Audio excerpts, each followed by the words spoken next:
Mohamed, tubona pulike bwana.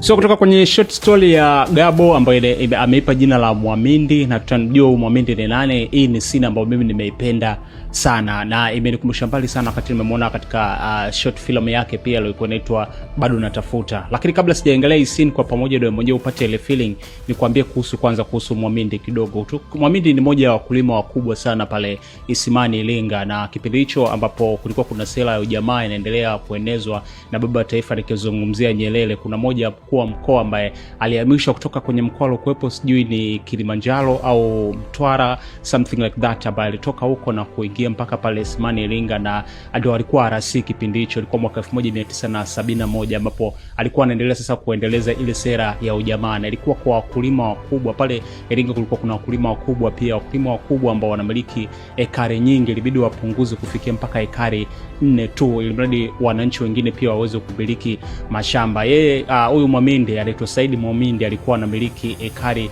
400 na ilikuwa amegoma kabisa kwamba yeye hataki kupunguza ekari. So siku hiyo mkuu wa mkoa ameenda kwa ajili ya kuangalia na kufuatilia amefikia wapi kwenye swala zima la kutaifisha au kuachia baadhi ya ekari kwa jamii na wananchi wengine, ndio ugomvi ukatokea mkubwa, kwa sababu mkuu wa mkoa huyo inasemekana kwamba alikuwa akifika kwanza ni mkali, lakini pia kuna namna lugha zake nyingine zilikuwa kali pia kwa baadhi ya maneno ya watu na historia. Alipofika pale katika majibizano yao, basi alifika mpaka kwenye kaburi la mama yake na Saidi, ambapo mpaka anasukuma mawe pale tunaona, lakini pia Saidi akafika tu akakasirika kwa sababu kipindi hicho na kwa tamaduni za watu wa Iringa pia inasemekana kwenye kitu kama kaburi especially la mzazi wako ni sema ambao kuna nyakati maombi yanafanyika na vitu vingine vya kitamaduni vinafanyika. Kwa hiyo alikasirika, anaingia ndani anachukua silaha na kumuua mkuu wa mkoa, lakini surprising thing ni kwamba alichukua ule mwili akaweka kwenye gari la RC, akavaa kofia ya RC na akatembea kwenye njia ambayo kipindi hicho ilikuwa hairuhusiwi kupita kwa sababu barabara ilikuwa ni one way, kwa moja kwa moja mpaka kituo cha polisi na kufikisha ule mwili wa mkuu wa mkoa na kuambia mchukueni mtu wenu yupo kwenye gari, na mwisho wa siku akakabidhisha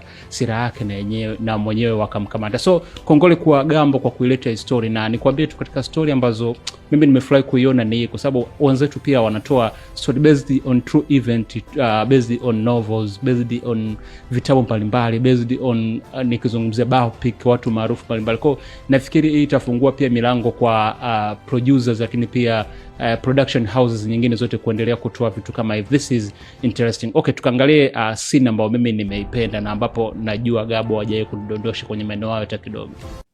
Hapa kashaua tayari. Mohamed Saidi Mwamindi. Ngiana Mohamed. Na kwenda baba yako. Na kwenda shujaa. Mohamed, na kuachia familia hiyo. Mohamed, ngalizi feeling. Mama yako huyo Mohamed. Ukaenda mama yako Mohamed. Pulike mwana.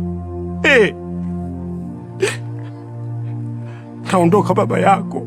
Wewe ndio Mohamed Saidi Mwamindi Seulanga, mwana wa Nene, mwana wa Unyoko. Mohamed, tubona pulike bwana.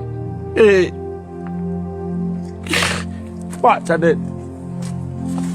So hapo aliingia kwenye gari moja kwa moja safari mpaka polisi ambapo aliupeleka mwili wa mkuu wa mkoa na hicho ambacho kilitokea. So ni short film, asijajua kama Gabo atarudi kuendelea kutuonyesha alipokuwa barabarani mpaka kufika kwenye kituo cha polisi, I don't know, lakini yeye mwenyewe atatuambia pia. Ila I'm very excited. Shots za humu, production, sound, color, cinematography, amazing in masterpiece. Kama hujaona nenda pale YouTube ya Gabo Zige ambao kaangalia. Hivi vitu hivi tunavihitaji zaidi.